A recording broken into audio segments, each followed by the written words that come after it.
तो हमने पीछे रिएक्ट राउटर के वीडियो में देखा था कि हम कैसे कर सकते हैं ऐड अपने एक्शंस को, जैसे कि रिलेटिव पाथ में। और इस वीडियो में हम देखने वाले हैं कि हम कैसे यूज़ कर सकते हैं अपने एरर एलिमेंट्स, और एरर एलिमेंट्स कैसे इनहेरिट होते हैं। तो कस्टम एरर एलिमेंट हम अगले कंपोनेंट में डाल सकते हैं जो कि चिल्ड्रन कंपोनेंट्स होंगे उसमें। लेकिन अपने जो पेरेंट कंपोनेंट होते हैं ना रूट पे, वहाँ पे भी एक एरर कंपोनेंट डिफाइन होता है जो कि हमने देखा था पहले।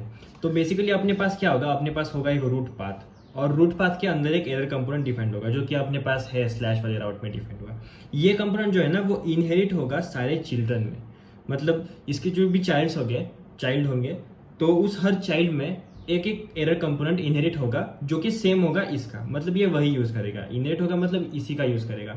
लेकिन अगर अपने पास कोई चाइल्ड है जिसके अंदर हमें कस्टम एरर कंपोनेंट चाहिए, तो चाइल्ड का एरर कंपोनेंट हम डिफाइन कर सकते हैं।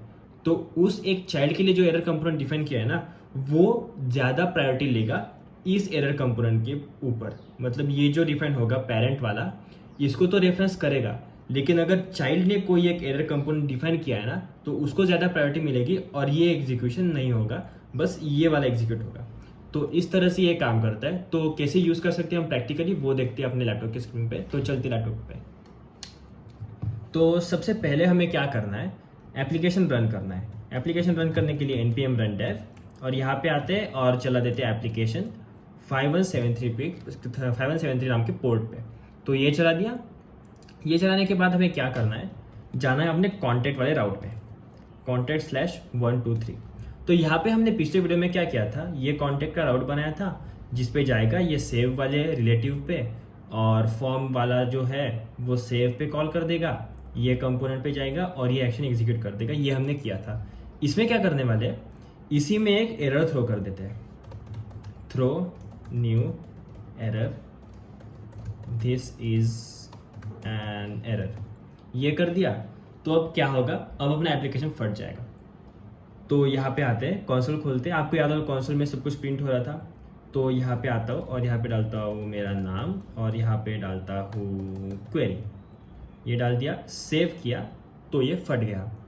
ये फटा क्यों, क्योंकि स्लैश सेव पे उसे कुछ भी मिला नहीं, और उसने इस केस में अपने पेरेंट का एरर कंपोनेंट जो कि डिफाइंड था यहाँ पे, वो भी इनहेरिट नहीं किया।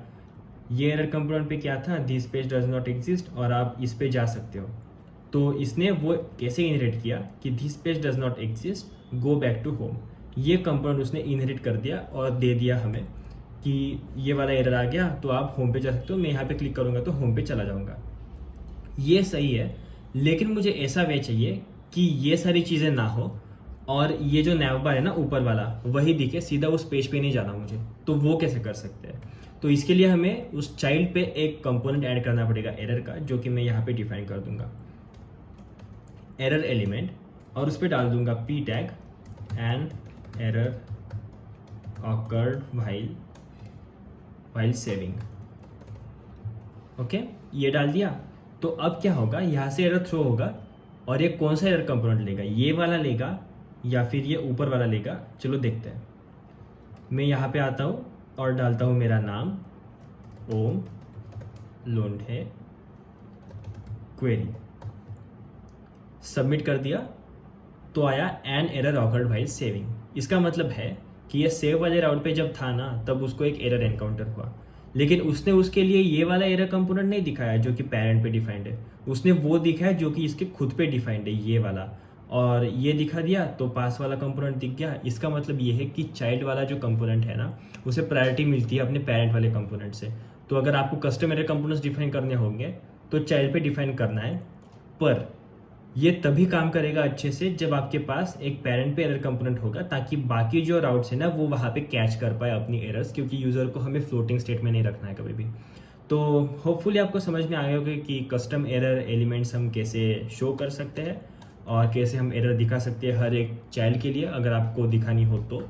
नहीं तो हम सीधा पेरेंट पे डिफाइन करके वहाँ से इनहेरिट तो अपने आप हो जाता है, तो वो एरर कंपोनेंट अपने आप दिख जाएगा।